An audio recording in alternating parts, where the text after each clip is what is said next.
السلام علیکم ورحمۃ اللہ وبرکاتہ۔ کیسے ہیں آپ سب؟ امید ہے کہ آپ سب خیریت سے ہوں گے، ایمان اور صحت کی بہترین حالت میں ہوں گے۔ نحمدہ ونصلی علی رسولہ الکریم، اما بعد، اعوذ باللہ من الشیطان الرجیم، بسم اللہ الرحمن الرحیم۔ رب اشرح لی صدری ویسر لی امری واحلل عقدۃ من لسانی یفقہوا قولی۔ رب زدنی علما رب زدنی علما رب زدنی علما، آمین یا رب العالمین۔ بسم اللہ الرحمن الرحیم۔ واللاتی، اور وہ عورتیں، یاتینا، جو آئیں، الفاحشۃ، بے حیائی کو، من نسائکم، تمہاری عورتوں میں سے، فاستشہدوا، تو گواہ بنا لو، علیہن، ان عورتوں پر، اربعۃ، چار، منکم، اپنے میں سے یا تمہارے میں سے، فإن، پھر اگر، شہیدو، وہ گواہی دے دیں، فأمسکوہن، تو روکے رکھو ان عورتوں کو، عورتیں بریکٹ ہے، فی، میں، البیوتی، گھروں میں، حتی، یہاں تک کہ، یتوفاہن، کام تمام کر دے ان کا یا پوری کر چکے وہ، الموت، موت، یعنی کہ وہ اپنی عمر پوری کر چکے یا ان کا کام تمام کر دے، موت، او، یا، یجعل، بنا دے، اللہ، اللہ، لہن، ان کے لیے، سبیلا، کوئی راستہ۔ اس آیت کے اندر بدکار عورتوں کی بدکاری کی وہ سزا بتائی جا رہی ہے جو ابتدائے اسلام میں تھی، جبکہ اس وقت زنا کی سزا متعین نہیں ہوئی تھی اور یہ سزا عارضی طور پر مقرر کی گئی تھی۔ تو یہاں پہ یہ دیکھیں کہ کتنا اللہ تعالیٰ نے ایک سخت قسم کا اصول بتایا ہے کہ اگر کوئی شخص کسی کے اوپر بدکاری کا الزام لگاتا ہے یا وہ کہتا ہے کہ فلانی عورت بدکار ہے یا واقعی میں ہے بھی ایسا، تو بھی کیا شرط رکھی گئی ہے کہ چار مرد جو ہے مسلمان وہ گواہ ہوں۔ منکم کا مطلب ہے تم میں سے، یعنی کہ مسلمانوں میں سے، چار مردوں کی گواہی لازمی ہے جنہوں نے اپنی آنکھوں سے وہ کام ہوتے ہوئے دیکھا ہو۔ چار مرد گواہی دیں گے تو عورت سزا کی حقدار ٹھہرے گی، اور اگر چار مرد نہیں ہیں گواہ تو عورت سزا سے بچ جائے گی۔ چونکہ زنا کی سزا بہت سخت ہے، اسی لیے گواہوں کے لیے بھی کڑی شرائط ہے، یعنی کہ اول تو یہ کہ چار گواہ ہوں، پھر یہ کہ وہ مسلمان بھی ہوں، پھر گواہ کی یہ شرائط بھی ہوتی ہے کہ وہ آزاد ہوں، بالغ ہوں، یعنی کہ کم عقل نہ ہو کہ کوئی بھی ان کو خرید لے یا غلط گواہی دے دیں، یا ہو سکتا ہے وہ سمجھے نہ ہو، ایسا نہیں ہے، بالغ ہونا چاہیے، عقل مند ہونا چاہیے، آزاد ہونا چاہیے، اور کسی قسم کے دباؤ میں آ کے وہ گواہی نہیں دے گا، بلکہ اگر حقیقتاً اس نے ایسا دیکھا ہے اور چار مردوں کی گواہی جمع ہو جائے، اس صورت میں پھر سزا ہے۔ یہ سزا اس لیے اتنی زیادہ سخت رکھی گئی ہے اور اتنی زیادہ کڑی شرائط رکھی گئی ہیں تاکہ کوئی بھی اٹھ کے کسی کے اوپر الزام تراشی نہ شروع کر دے کہ فلانی تو ایسی ہے اور وہ ویسی ہے، ٹھیک ہے۔ تو اس وجہ سے اللہ تعالیٰ نے اس کی روک تھام کے لیے سزا بھی بہت سخت رکھی ہے، اور گواہوں کے لیے جو شرائط ہے وہ بھی بہت سخت ہیں۔ تو ابتدائے اسلام میں جو سزا مقرر کی گئی تھی وہ یہ کہ چار مرد جب گواہی دے دیں تو اس کے بعد کیا ہے کہ ان عورتوں کو گھروں کے اندر روکے رکھنا ہے، یعنی کہ ان کو باہر آنے جانے نہیں دینا، ان کو گھروں کے اندر بند کر کے رکھنا ہے، یہاں تک کہ موت ان کا کام تمام کر دے، یعنی کہ وہ اپنی اس عمر کو پہنچ جائیں کہ وہ فوت ہو جائیں۔ یا یہاں پہ یہ بھی کہا جا رہا ہے کہ او یجعل اللہ لہن سبیلا، یا اللہ تعالیٰ ان کے لیے کوئی راستہ مقرر کر دے، کوئی راستہ نکال دے۔ اس راستے سے مراد زنا کی وہ سزا ہے جو بعد میں مقرر کی گئی، یعنی شادی شدہ زناکار مرد اور عورت کے لیے رجم کی سزا ہے، اور غیر شادی شدہ زناکار مرد اور عورت کے لیے 100 کوڑوں کی سزا ہے، جیسا کہ ایک حدیث میں بھی آتا ہے۔ واللذانی اور جو افراد یا جو دو مرد یأتیانہا آئیں اس کو منکم تم میں سے فآذوہما تو اذیت دو ان دونوں کو فإن پھر اگر تابا وہ توبہ کر لیں وأصلحا اور اصلاح کر لیں فأعرضوا تو اعراض برتو عنہما ان دونوں سے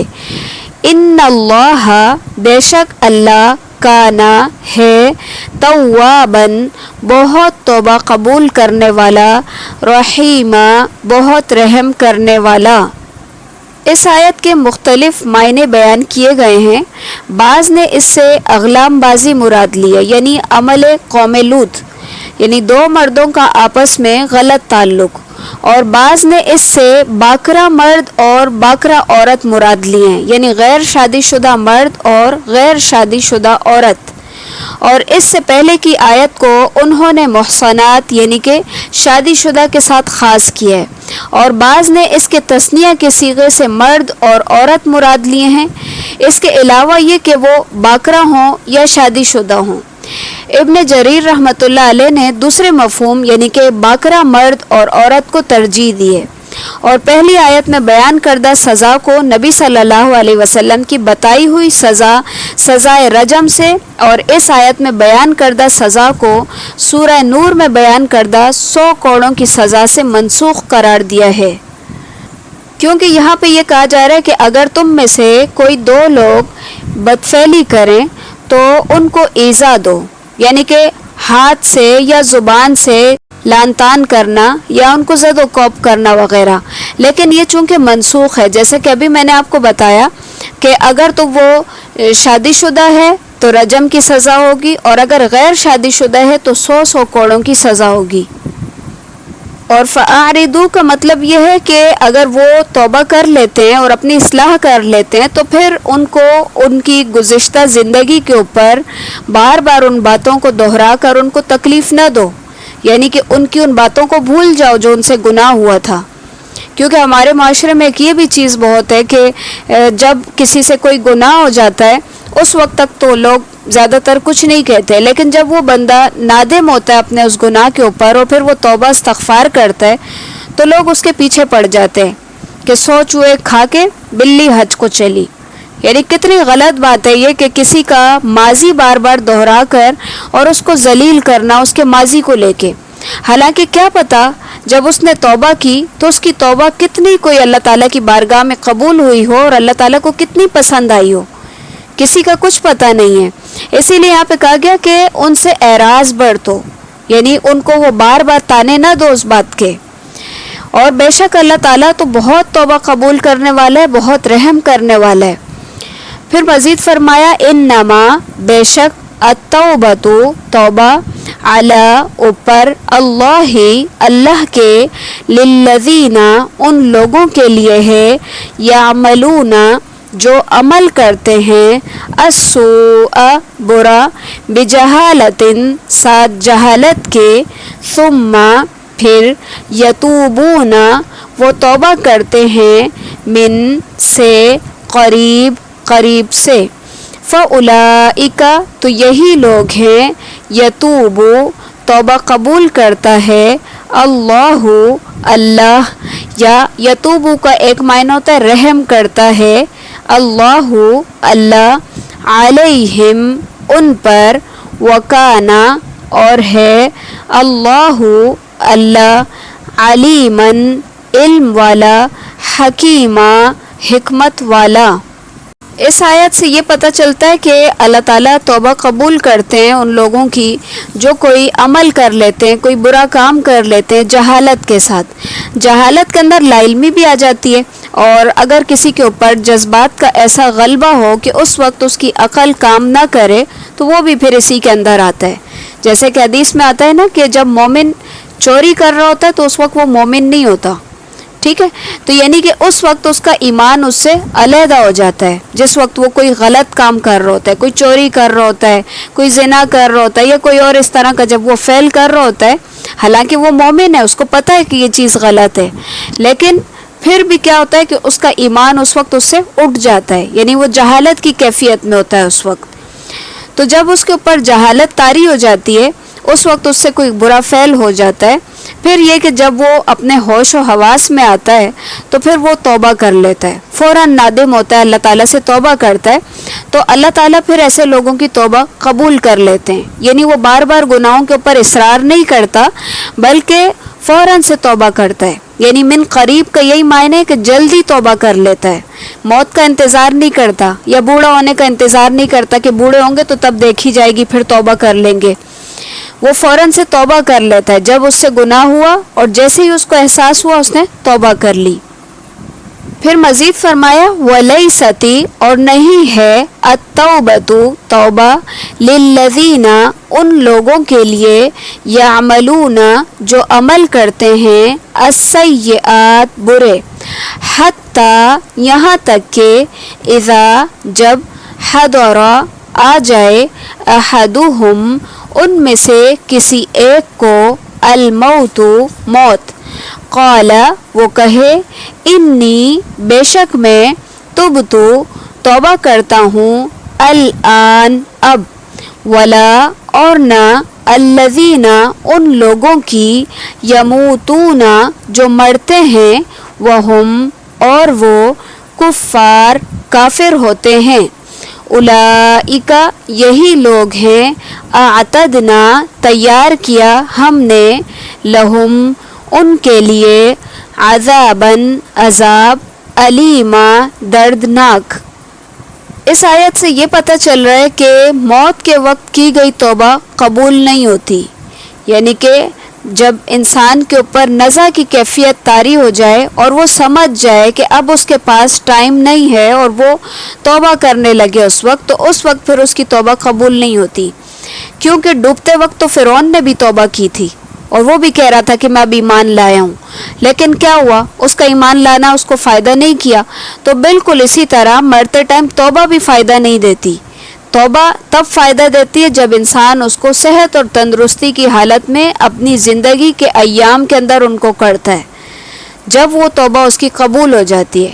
اور جب اس کے اوپر نزع کی کیفیت ہو جائے اور اس وقت وہ توبہ کرنے لگے تو پھر توبہ قبول نہیں ہوتی.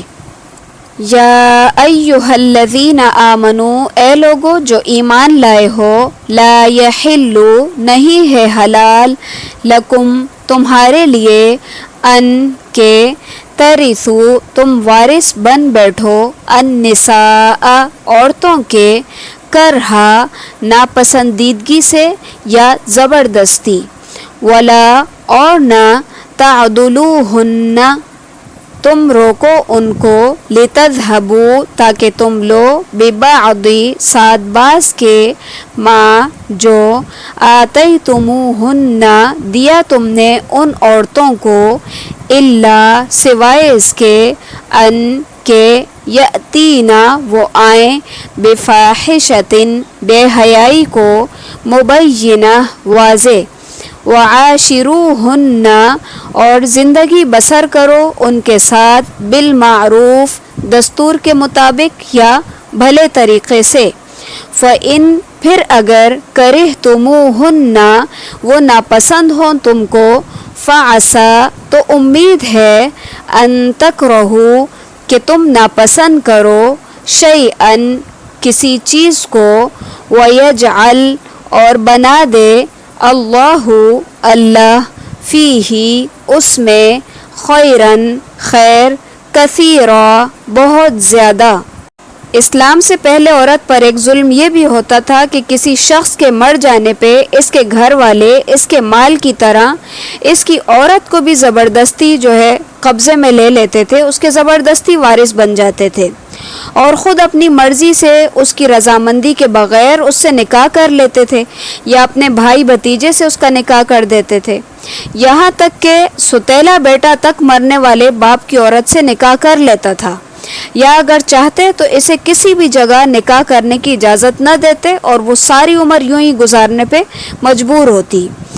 اسلام نے ظلم کے ان تمام طریقوں سے منع کیا ہے. اسی لیے یہاں پہ فرمایا کہ لا یحل لکم ان ترثوا النساء کرہا، تمہارے لیے یہ جائز ہی نہیں ہے، حلال ہی نہیں ہے کہ تم زبردستی عورتوں کے وارث بن جاؤ. اور دوسرا ظلم یہ ہوتا تھا کہ اگر خاوند کو وہ ناپسند ہوتی اور وہ اس سے چھٹکارا حاصل کرنا چاہتا تو از خود اس کو طلاق نہ دیتا، بلکہ شوہر کیا کرتا کہ اس کو خوب تنگ کرتا تاکہ وہ مجبور ہو کے اپنا حق مہر چھوڑ دے اور پھر جو ہے اپنے شوہر سے کسی طرح زبردستی وہ طلاق لے لے، یعنی کہ اس کو اتنا زیادہ پریشان کرنا، اتنا ٹارچر کرنا کہ وہ مجبوراً طلاق لینے کے اوپر مجبور ہو جائے۔ تو اسلام نے اس حرکت کو بھی ظلم قرار دیا ہے، لیکن ایک شرط ہے کہ اگر تم اس عورت سے اس کو جو کچھ تم نے دیا ہے یعنی حق مہر اور اس کے علاوہ جو کچھ بھی گفٹس وغیرہ جو بھی دیے وہ واپس لے سکتے ہیں، اس کی صورت کیا ہے کہ اگر وہ کھلی بے حیائی کو ہیں، یعنی اگر وہ بدکاری کی مرتکب ہوں۔ پھر یہاں پہ اللہ تعالیٰ یہ بھی فرما رہے ہیں کہ وَعَاشِرُوهُنَّ بِالْمَعْرُوفِ، زندگی بسر کرو ان کے ساتھ بھلے طریقے سے۔ یہ بیوی کے ساتھ حسن معاشرت کا وہ حکم ہے جس کی قرآن نے بہت ہی تاکید کی ہے، اور احادیث میں بھی نبی صلی اللہ علیہ وسلم نے اس کی وضاحت بھی بہت کی ہے اور تاکید بھی۔ ایک حدیث میں آتا ہے کہ آپ صلی اللہ علیہ وسلم نے فرمایا مومن مرد مومنہ عورت سے بغض نہ رکھے، یعنی کوئی مومن شوہر اپنی مومنہ بیوی سے بغض نہ رکھے، اگر اس کی ایک عادت اسے ناپسند ہے تو اس کی دوسری عادت پسند بھی ہوگی۔ مطلب یہ ہے کہ بے حیائی اور نشوز اور عصیان کے علاوہ اگر بیوی میں کچھ اور کوتاہیاں ہوں جس کی وجہ سے خاوند اس کو ناپسند کرتا ہو تو اس کو جلد بازی کا مظاہرہ کرتے ہوئے طلاق نہیں دینی چاہیے، بلکہ صبر اور برداشت سے کام لے۔ ہو سکتا ہے کہ اللہ تعالیٰ اس میں اس کے لیے بہت خیر کثیر پیدا کر دے، یعنی نیک اولاد دے دے، یا اس کی وجہ سے اللہ تعالیٰ اس کے کاروبار میں برکت ڈال دے، یا کوئی اور ایسی نعمتیں اس کو دے دی جائیں، کیا پتہ اس عورت کی وجہ سے اس کو کون سی بھلائی پہنچ جائے۔ اگر ہمارے معاشرے کے اندر صرف اسی ایک آیت کے اوپر عمل کرنا شروع ہو جائیں لوگ تو یقین کریں کہ طلاق کی شرح بہت ہی کم ہو جائے، کیونکہ یہاں یہی کہا جا رہا ہے نا کہ اگر تمہیں وہ ناپسند ہو تو ہو سکتا ہے کہ اللہ تعالیٰ اس کے اندر تمہارے لیے خیر ڈال دے، کوئی چیز تمہیں بھلی نہیں لگتی لیکن ہو سکتا ہے وہ تمہارے لیے بھلی ہو۔ تو یعنی کہ اگر انسان صرف اتنا ہی سوچنا شروع کر دے تو بہت سارے نقصانات سے بچ جائے، کیونکہ طلاق صرف یہ نہیں ہے کہ مرد اور عورت الگ ہو گئے، بلکہ اس کا جو اثر ہوتا ہے وہ زیادہ پھر بچوں پہ پڑتا ہے،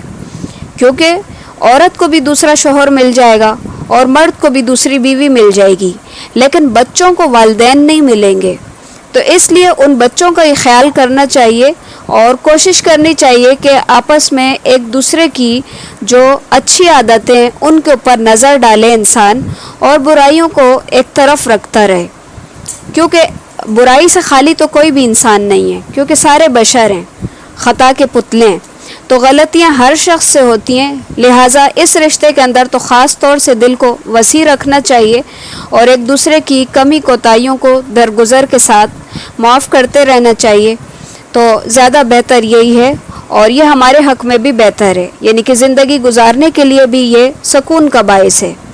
اور سب سے زیادہ تو میں نے جو بتایا کہ نقصان بچوں کا ہوتا ہے، تو لہٰذا بچوں کی خاطر انسان ایک دوسرے کو جس حد تک بھی برداشت کر سکتا ہے برداشت کرے، اور ایک دوسرے کی خوبیاں تلاش کرے اور جو برائیاں ہیں ان کو درگزر کرے۔